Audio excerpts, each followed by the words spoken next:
The spiritual marks of a true believer. The spiritual marks, ang mga spirituhanong marka ilhanan sa tinuod nga magtutuo ni Jesus Christ. In life, we all want security and assurance. Sigurista ta sa Cebuano. We want to have a secured relationship. We want to ensure our relationship nga dili ta paasahon. Gusto tag forever. We don't want to be hurt again. In life, we all want to have a secure profits, gain. Sa tanan natong investment, sacrifices, we make it sure that we can gain, we can have profits sa itong mga businesses, sa itong trabaho, and even in our health. Gusto tag natay secured nga health. We applied health insurance, life insurance, because we all want to have an insured and secured life. Now, how much more in our spiritual status we must have the security and the assurance of our soul, especially to our salvation. Kung maningkamot man lang ta sa mga material things, samot na sa atong spirituhanon nga kahimtang. You know, we have this struggle inside. I don't know some of you, but I have this struggle before. Sometimes I ask myself if am I truly a child of God? If I am truly saved? Luwas bagyud ko, anak bagyud ko sa Dios, magtutuo bagyud ko niya. And you know, sometimes this keep on bothering us, even sometimes toward our other friends. We tend to question their lives. Luwas ba gining tawhanan ni mura magwalay kabag-uhan. And you know, there are two major possible reasons why we come to this point. The first reason is we lack understanding of who Jesus is and about our salvation. If we have this little understanding about the gospel or who Jesus is, it will always affect our faith, our confidence. So, this is one of the reasons why kasabot kinsa gini si Christ, why He died on the cross, why He got resurrected, who is He, why He was called to be the Son of Man when He is the Son of God. So, if we have this lack of understanding about Jesus Christ, it will affect our hope, our self-confidence. Di na to ma-enjoy totally gid atong salvation. And the second possible reason is, it is because of Satan's attack. Ginaatake kita ni Satan. You know, Satan would always let us doubt our salvation. Doubt your spiritual identities. Usay magtuon na ka nga confident na kay ka nga anak na ka sa Dios. Usay abot niyo sa balay makahimo kag sala. Moingon na pud si Satan, no, you are not a child of God. Because if you are truly been saved or a child of God, why you are keep on doing these sinful acts? Why you are violating His laws? Why your Father in heaven is not answering your prayers? Why He allowed these negative circumstances to happen in your life, in your family? No, you are not His child. So those are the voices of the enemies. You know, we must rely on the facts, not on our feelings. Our feelings will come and go, dali kita ma-influence. Sometimes we feel to be saved, sometimes not. But if we will just focus our beliefs, our confidence in the Bible, on the facts, na agini stability sa ato ang ground, sa atong pag-serve. Now, can a person really have an assurance of his salvation while on earth?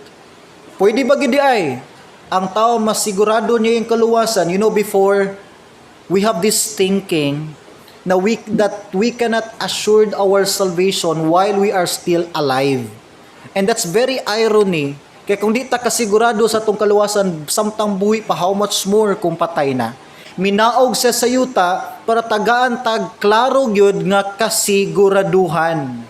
Wala siya miingon nga you might be saved or maybe I'll just think first. Ingon siya, you will be saved. Now, let's take a look. Have you remembered the thief on the cross, katong kawatan? Ingon siya, Lord, please bring me when you are in your paradise. Ingon ni Christ, today you will be with me in paradise. It's a very clear assurance. Siya, today you will be with me. Wa siya mingon nga, let me just think first. Maybe do you have memory verses? Wala sa nungutanan, nakita ni Christ ang faith direkta sa heart sa kawatan. Yung si Christ, okay, you will be with me. Usa ka klaro, definite kayo nga answer. Now, during the time of Christ, when Christ attended a funeral service of his friend, in John 11:25, there we can read, this is according to Christ, he said, I am the resurrection and the life. He who believes in me, though he may die, he shall live. Ingon sa, bisan ka mo mamatay physically, pero mabuhi mo. Ingon sa, kung mutuo mo nako, di ba? Nag-ingon si Christ nga, posible mong mabuhi. Or basin di ay na chance mong mabuhi, ingon sa, you will or he shall live. Assurance. I remember the Philippian jailer, when he came to Apostle Paul, niluhod in town siya, Sir, what must I do to be saved?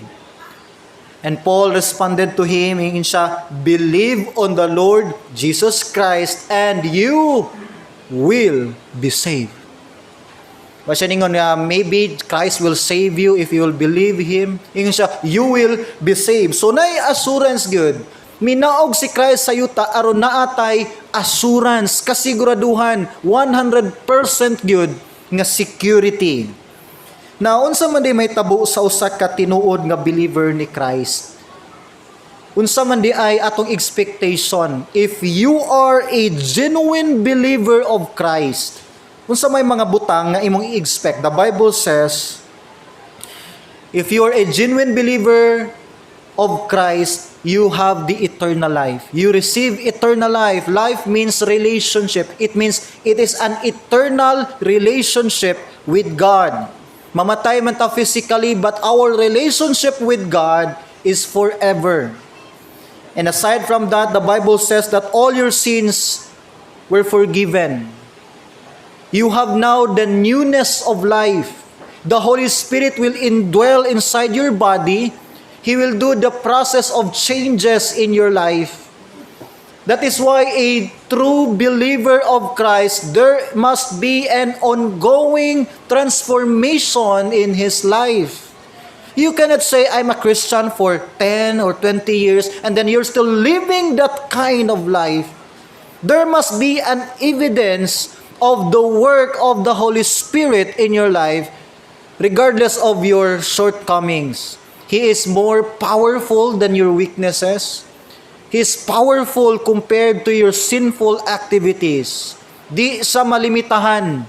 Kaya kanya badlungon, kaya kanya pahunungon, kaya kanya piangan kung kinahanglan para lang ka ma-change.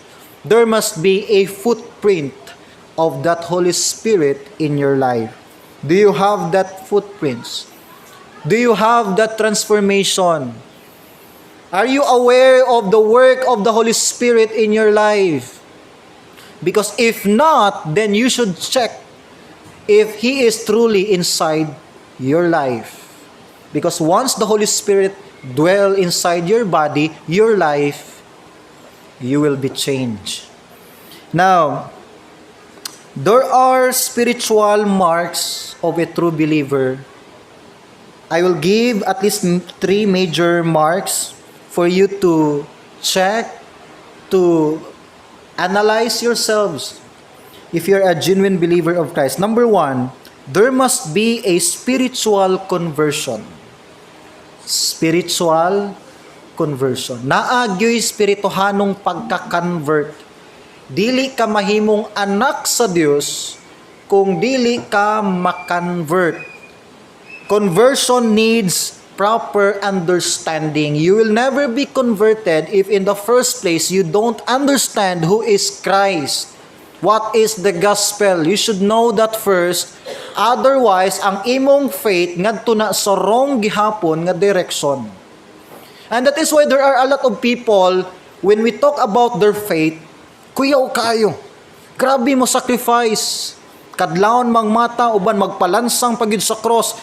Grabe nga klase sa faith. But if it is not in the right foundation, not in the right object of our faith, ingon ang Bible, it is in vain, useless. It will not work.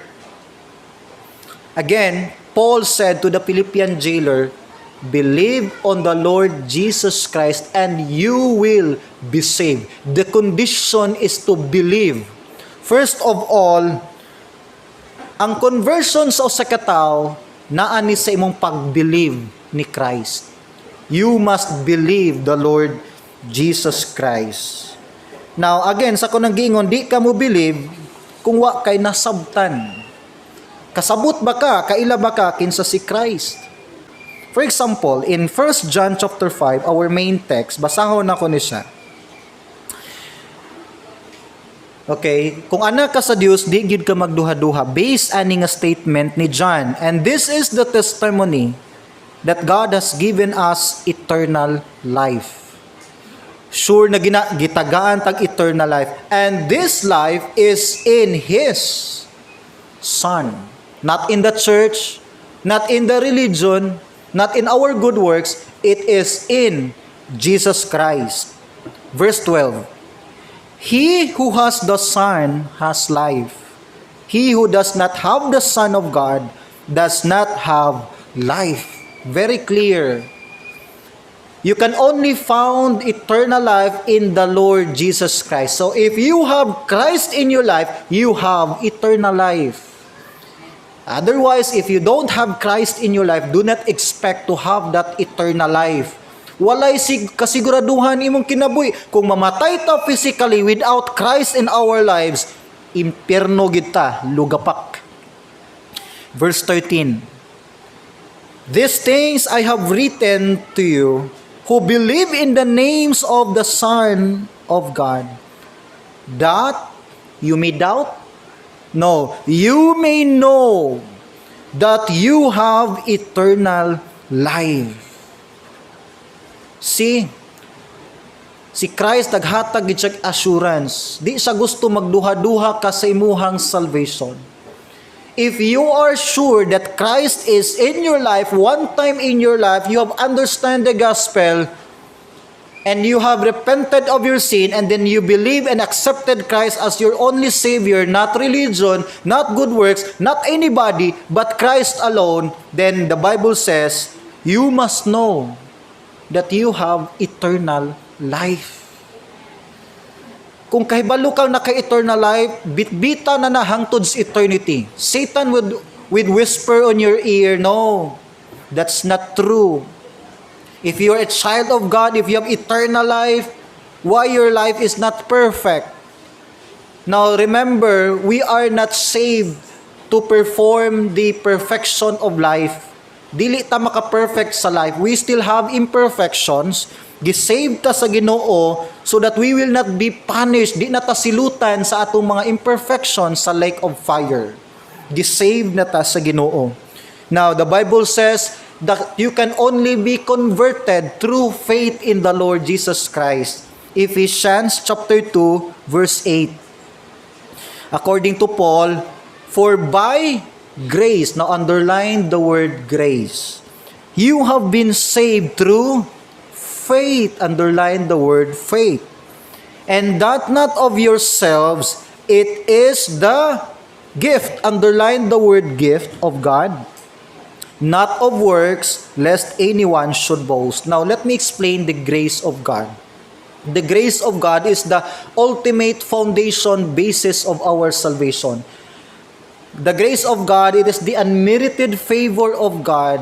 It is His favor. It is iyahang trabaho ba tanan. Wa tay gipundar, wa tay gikontribute. Trabaho tanan sa Father. The Father planned for salvation. Christ execute the plan. He works all the plan. And then the Holy Spirit administered the finished work of Christ. It is all because of the Father, the Son, and the Holy Spirit. Atong part din ni ang pag-receive sa finished work ni Christ. Munang talking about the grace of God, iyaning trabaho tanan, iyang efforts, iyang sacrifices. Our part, for us to have the access of the grace of God, we must have this faith. By faith, we have been saved. Tungod kay ang grasya sa Dios given naman ato nang madawat kung ato ning tuuhan. Ingon ng Bible, it is not according to your works, it is the gift of God. So salvation by nature is a gift, not a reward. You can earn your salvation if salvation is a reward. What is reward? If you are good, if you're a good employee, if you're a good child, makadawat kag reward. Somebody will give you a reward. The reward, it is based according to your performance. Tagaan kag ganti kung buutan ka, kung dili wala.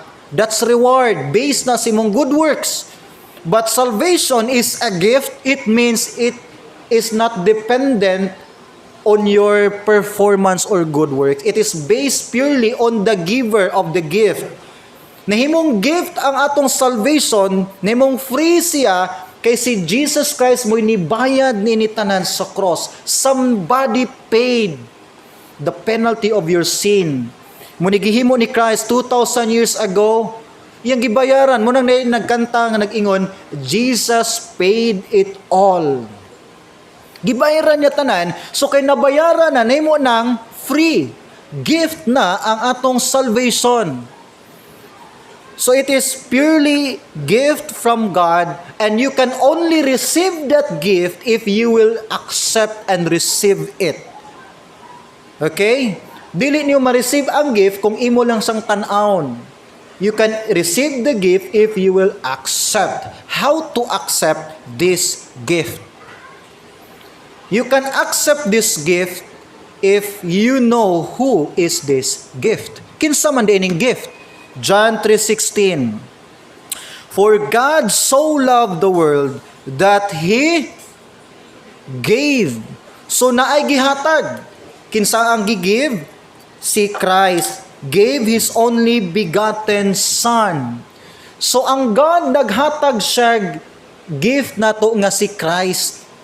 Yes, si Christ day ang atong i-received. Siya ang gift nga gipadala sa Father dinhi para nato. Siya gihatag sa Father nato. So you can receive the gift of salvation if you will receive Christ in your life. How can you receive Him? You can receive Christ in your life by faith alone. Wa kay idugang nga good works, kay si Christ kumpleto na yung payment sa cross. Let us all remember that almost converted is not a true conversion. Na ay mga tao nga hapit na gid na convert, pero dili pa na conversion.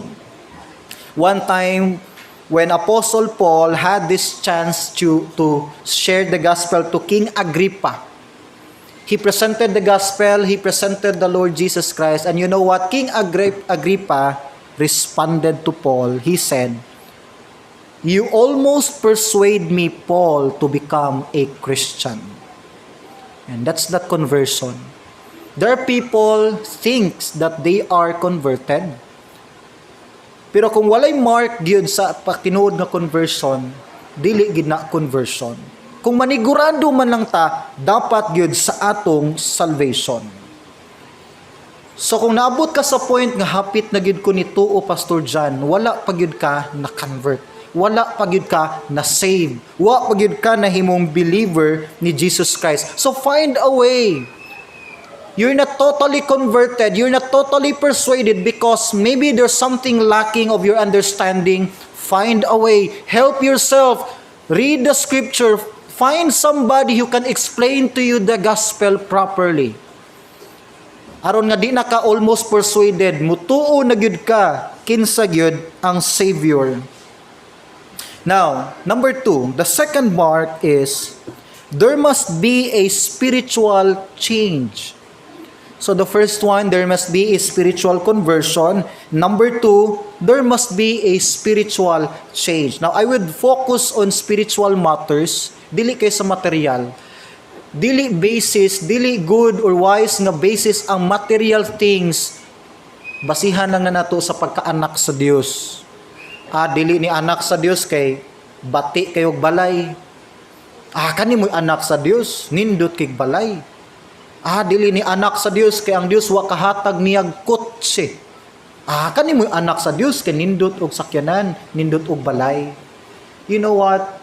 Dili na maoy basis sa atong salvation. Our salvation is a spiritual matter, so it can only be proven by spiritual things. So what are those? Number 2, spiritual change. Now let's take a look on John 8:12. Jesus said, "Then Jesus spoke to them again, saying, I am the light of the world. He who follows me shall not walk in darkness, but have the light of life." Now, Christian life is not perfect.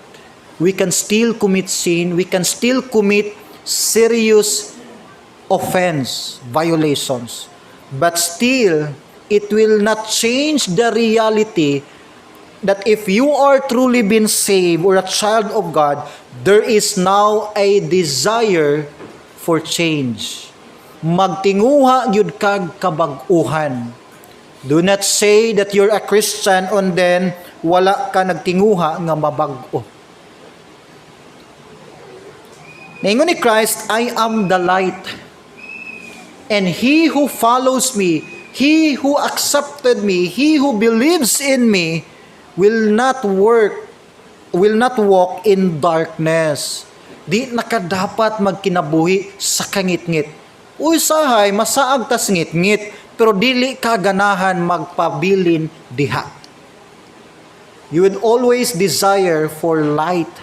Light means direction. It means if you're a genuine Christian, you would mingawon yun kag direction sa imong life. Mangita yun ka. You will search for the truth. You will search for direction. Aware ka ni ining tanan tungod kay naay Holy Spirit nag-work sa imong life. These things are all possible because of Him. Because of the Holy Spirit. Now, 1 John chapter 1, 6-7. It's the same writer ha. Kabantay mo, naalang tahalos sa book ni John, Apostle John. The book of 1 John chapter 1, it is a good book for new believers, especially kung nag-search pa ka sa imong Christian identity or spiritual identity. 6. If we say that we have fellowship with God and walk in darkness, we lie and do not practice the truth. If we claim to be a follower of Christ, a Christian, a true saved believer of Christ, and yet we are living in darkness, we lie. Atong giilad atong kagulingon and not living, not practicing the truth. Verse 7. But if we walk in the light, we have fellowship with one another, and the blood of Jesus Christ, His Son, cleanses us from all sin. So John was telling here that if you have been truly been saved, cleansed by the blood of Christ, you should not walk in darkness. Naakas kahayang. Na-check ba nato atong life? What are those changes nga imong na-notice sa imong spiritual life? Sukad ka na imong Christian, nabay changes sa atong attitude, sa atong thoughts, principles, way of living, the kind of people that we are or influencing our lives. Naba, magilty ba ta mohimog dagkong sala? Yosay, ang mga gagmayng sala, di na ta magilty kay gagmay man. Makonsensya ba ta? Nabay tingog sa Holy Spirit. Ang usa ka Christian makasala, pero dili siya magpabilin diha. Amen? 1 John chapter 2 verse 3 to 6. Ingon po din ni John, "Now this we know, that we know Him, we know God, if we keep His commandments. He who says, I know Him, and does not keep His commandments, again, is a liar," ingon ni John. "And the truth is not in him." Verse 5, "But whoever keep His words, truly the love of God is perfected in him. By this we know that we are in Him." Verse 6, "He who says he abides in God," take note, "ought to himself also walk just as He walked." So if you're a Christian, you should live a godly life. Ang godly nga life, it doesn't mean nga walay imperfections. But the more you commit imperfections, the more it will draw nearer you to God. Muna siya power sa Holy Spirit sa imuhang kinabuhi. Now, this change is possible because, again, of the Holy Spirit. Galatians 4:6. This is one of the activities of the Holy Spirit in your life. Galatians 4:6. "Because you are sons, God has sent forth the Spirit of His Son into your hearts, crying out, Abba, Father." Now, the Holy Spirit, once He is inside in you, He will teach you to pray. He will encourage you to pray. That is why one of the manifestations of the Holy Spirit in your life, you will desire to improve your prayer life. Dili tanang Christians prayerful, pero tanang Christians mangita gyud Dios pinagis pag-ampo. Muampo man ganing di Kristohanon. Makapanguros man ganing atheist. Usahay samot na tang anak ta sa Dios. Amen. So, check your prayer life. Bisig pray lang na ba? Memorize pag yun usahay. No? Bisag magpiyong, bisag nag-TikTok, nag-pray. Now, you should have your own prayer. Gikan si mong heart, kinasing-kasing. John 16:13. "However, when He, the Spirit of truth," this is the Holy Spirit, "has come, He will guide you into all truth." So one of the works of the Holy Spirit in your life is to encourage you to listen to the Word of God, the Bible. Muni ilhanan sa usa ka tinuod gyud nga converted Christian, believer of Christ, you will desire for spiritual food. You would desire to grow in His Word. Nag-desire kag maturity. Dili ko mutuo nga nay usa ka Kristohanon nga mabuhi pila ka tuig nga dili makapaminaw sa pulong sa Dios. Christ said, "Man shall not live by bread alone, but by every word that proceeds out from the mouth of God." This is His words. Muna ang tinuod nga anak sa Dios, magluya gyud ka, di gyud ka ka-survive spiritually kung dili ka makapaminaw sa pulong sa Dios. Galatians 5:22 to 23. "But the fruit of the Holy Spirit," now take note, "love, joy, peace, long-suffering, kindness, goodness, faithfulness." 23. "Gentleness, self-control, against such there is no law." So one of the works of the Holy Spirit in your life is to change your inner character. He will change your character, your behavior, your attitude. Hinay-hinayon kag bag-o gyud sa Holy Spirit. Inani siya ka powerful. Munang walay Kristohanon nga dili gyud mabag-o. Amen. Walay Kristohanon nga di gyud ma-change. Yes, dugay usay ang process of changes, dili overnight. It will take some time, long process, but that continuous changes is there. Nay ongoing nga changes gyud sa atong life. Number 3, the third mark is there must be a spiritual love. There are 3 kinds of loves: eros, philia, and agape. Now this part, I will focus on philia. Brotherly love, fellow believers in the Lord. Ang tinuod nga Kristohanon, tinuod nga believer ni Christ, Duna gyud kay gugma sa imong isig kaigsuon sa Ginoo. Laruhon gyud nato ni mo gini isa sa i-workout sa Holy Spirit sa imong life.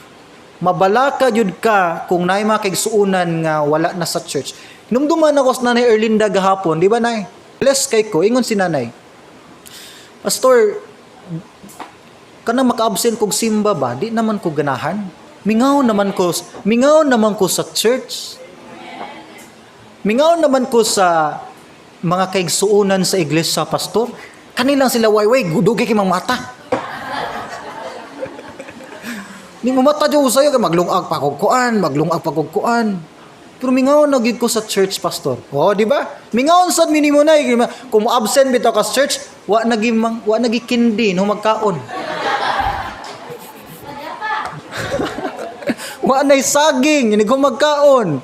Munang mingaon tang Nanay Erlinda. Yes, isa na ka manifestation na that the Holy Spirit is truly working in your spiritual life. And the first fruit of the Holy Spirit, you know what? It's love. Diba? The fruit of the Spirit is love. Love gid ang unang dimension ni Apostle Paul. Now, unsa man imo manifest ang love sa atong life? Unsa na to pag-ingon nga nanay love sa atong life gyud sa ubang kaigsuonan nato. Hebrews 10:25 ingon dinhi, not forsaking the assembling of ourselves together, as is the manner of some, but exhorting one another, and so much the more as you see the day approaching. So love can be manifested into our lives, no, dinisulod sa church. You will desire fellowship and worship with other believers. This is love. Kana bang mingaw na ka og fellowship sa mga believers? Mingaon ka og worship sa Ginoo kauban sila. That's love. Mubitaw na sa una nga bago pa ta sa church wa tay pakialam sa usag-usa, pero ang taud-taud na kasigsimba, nakapaminaw na ka sa pulong sa Ginoo, hala absent lagi si kuan. Di ba? Ato daw tong tawagon, pastor, basig napaka na putong iro. Ni iro bitaw sini pamaak akong brother-in-law, napakag-iro atong naging adlaw, nagsintaw siya balik-balik sa City Hall. No? Mabalaka na ta sa tong kaigsunan, labi na di siya kasimba, hala basi nasakit in town to. That kind of love, isa na siya sa manifestation nga ni love sa tong heart. Unsa pa? You are concerned over the welfare of others in the family of God. You have the desire to help sa mga nagkinahanglan gyud. So ano wa kay pakialam, nakay kwarta ditso din nimo tong eats. Ditso din nimo shopping. Pero karon, hala si kuan way pampliti, tagaan mo pampliti. Kinsa way pliti dire? Anara way pliti tanan. Salamat kayo. Philippians 2:4, let each of you look out not only for his own interest, but also for the interest of others. So you will have the desire to help other people, especially those who are in need. Now, number 3, you will become accountable of your brothers and sisters in the Lord. Accountability. Muni pasabot sa pag-grow sa atong love. Once ang gugma mo grow sa atong heart, sa atong life, accountable ka ba? Kana bang ma-feel, ma-guilty ka kung si igsuon wala na nakasimba? 1 John 2:9, ingon dinhi, he who says he is in the light and hates his brother is in darkness until now. It is a contrast between love and hatred. Night time mo hate gitag tao, that's normal. Hinamang mo tayo feelings. Pero kung magdugay na siya, dili na siya normal. Dili na siya maayo. Ang tinuod nga Christian, nga nay Holy Spirit nag-work sa imong life, matingala ka, kay ang bitterness, ang hatred, hinihinay gid ma-soft imong heart. Natingala ka sa una mo, di ka kapasaylo, pero karon nganong makapasaylo na ka, it is because of the Holy Spirit. Muwork gid siya.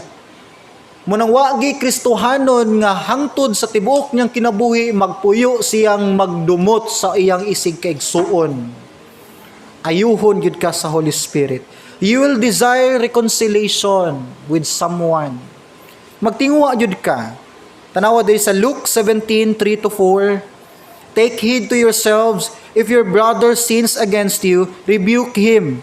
And if he repents, forgive him. Verse 4, if he sins against you 7 times in a day, and 7 times in a day return to you, saying, I repent, you shall forgive. So many hearts sa Christian. Dili lisod ang pagpasaylo. Masuko ta, usay magdumot pa ganita, pero moabot sa point nga dili gyud lisod na ang pagpasaylo. You are a Christian, you're a believer. If there's a point in your life you have repented of your sins, sincerely accepted the Lord Jesus Christ into your life, then believe His promise, you become His child. You are saved. You have eternal life. So you have now the assurance of life that one day you will live together with God in heaven for eternity. So anak na ka sa Diyos, you deserve best spiritual truths. You deserve the kind of life nga mopashine sa imong kinabuhi. Do not live in darkness. Stay away from those wrong influence of people. I-confess sa Ginoo imong ongoing sinful activities. Let the Holy Spirit change your life, your principle. Ayog sugot nga nigbalik ni Christ, maulang gihapon imong life nga i-present nimo niya. Kung sincere ka sa imong pagka-Christian, di ka gusto mahimong stagnant ka. Muatubang ka sa Ginoo nga nay fruits. One day you will face the Lord. You'll come before His throne. And He will not ask you of your assets. He will not ask you about your bank accounts, your influence, your powers, your credential. He will just ask simply what you have done for Him. The only thing that will last in eternity are those things you have done for the Lord Jesus Christ. And you have now the chance. You're still healthy. You're still able. You have now the health to do the things that God intends you to do. Napakay chance. Dili pa ulahi ang tanan. Humble down imong life, repent of your sin, balik sa Ginoo, balik sa iyang purpose. Pangayo, Lord, unsay mahimo nako para nimo. Surrender your talents to Him, your skills, your abilities, your life. Don't worry, dili siya pabigat sa imong kinabuhi. Di siya pabigat sa imong trabaho. Di siya pabigat sa imong career. Di siya pabigat sa imong mga health problems. Siya'y mo pagaan noon ni ini. Amen? That's the power of Christ in your life. Let's bow down our heads. We thank you, Lord, for reminding us again that there's hope. There's still chance, Lord, for you to serve you, Lord, 100% of our best. Lord, thank you once again for reminding us that we need to secure, insured, and check our salvation. Nga dili mi, Lord, magkumpiyansa ginobasin di ay, dili pamigid, Lord, tinuod nga save. So help us, Lord, to become confident on this aspect, that we can live, Lord, confidently serving you and victoriously, Father God.